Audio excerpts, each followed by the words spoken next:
अगर कभी सफाई करते वक्त ज्यादातर जैसे महिलाएं होती है घर में सफाई करती हैं तो कभी कभी हमारे हाथ से कीड़े मर जाते हैं। तो इस वक्त जो है हमारे कर्म का सिद्धांत काम करता है। कर्म का सिद्धांत यह हमारी चित्त की भावना के ऊपर निर्भर करता है कि हमारे चित्त की भावना कैसी थी।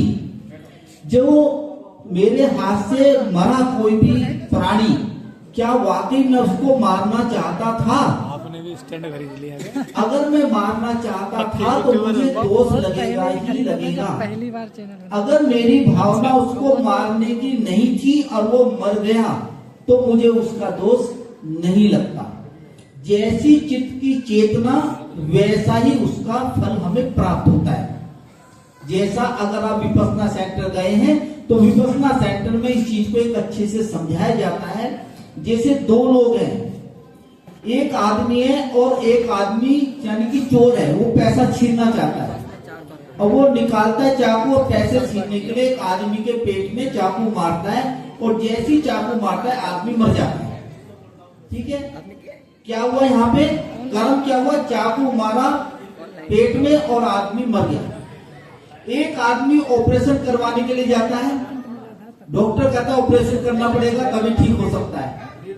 अब वो चाकू निकालता है और जैसे ही उसका पेट फाड़ता है वैसे ही वो मर जाता है। तो बताओ कि डॉक्टर को सजा होगी कि नहीं होगी, या चोर को सजा होगी कि नहीं होगी? चोर को होगी ना। पर काम तो दोनों ने एक ही किया, दोनों ने चाकू मारा, पेट फाड़ा और आदमी मर गया। तो यहाँ क्या है? क्योंकि जो चोर की जो मन की जो भावना थी वो उसकी बुरी भावना थी, उसको मार के पैसे लेना चाहता था, इसलिए उसको उसका दोष लगा। एक डॉक्टर है, उसकी भावना क्या है? मैं इसका पेट फाड़ूंगा, इसके अंदर का जख्म ठीक करूंगा, इसको ठीक कर दूंगा।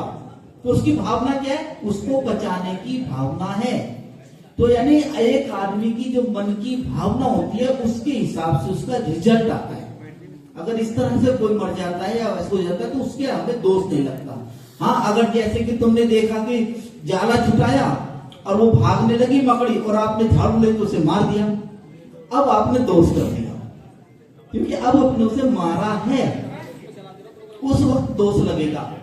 अगर वो वैसे मर जाती है तो उससे दोष नहीं लगता। ये कर्म का सिद्धांत यहाँ पे काम करता है।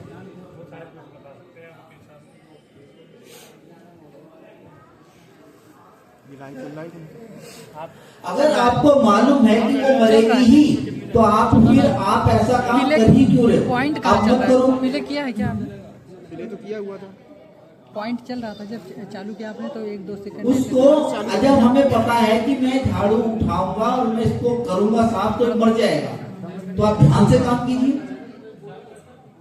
अब जाले जाले को आराम से ठीक से आराम से लाइव तो चल रहा है सर, देख के हटा लीजिए। मेंबर नहीं जुड़े हैं। जरूरी थोड़ी है कि मैं उसको बस मैं चाहे मरे ना मरे मुझे क्या लेना देना, मैं तो साफ करूंगा ही। जब तुम्हें लगे कि नहीं हो सकता है कि मेरे ये छेड़ने से ये मर जाएगी तो आप थोड़ा सा ध्यान से उसको हटा के करेंगे। जैसे आप जा रहे हैं, आगे रास्ता बिल्कुल कीचड़ में भरा हुआ है, आप क्या करेंगे? आप तो निकल जाएंगे कि क्या करेंगे? जहाँ दाबेंगे सेफ हो जाएगा। बचाव करेंगे ना। क्यों बचाव करते हो? निकल जाओ, रोड तो सीधा है। लेकिन नहीं, हम क्या करते हैं? हमें लगता है कि मैं जाऊंगा और मेरे कपड़े गंदे हो जाएंगे, मैं गिर भी सकता हूँ, तो मैं साइड से साफ रास्ते से निकल जाऊंगा। सेव करना हो तो इस पे कर। उसी प्रकार जब आपको लग रहा है कि भाई हो सकता है कि मैं इसको झाड़ू लगाऊं और ये मर जाए, तो इससे अच्छा है कि आप उसको ध्यान से कीजिए कि सफाई भी हो जाए और प्राणी भी ना मरे। उस वक्त तो हमें खुद ध्यान रखना पड़ेगा।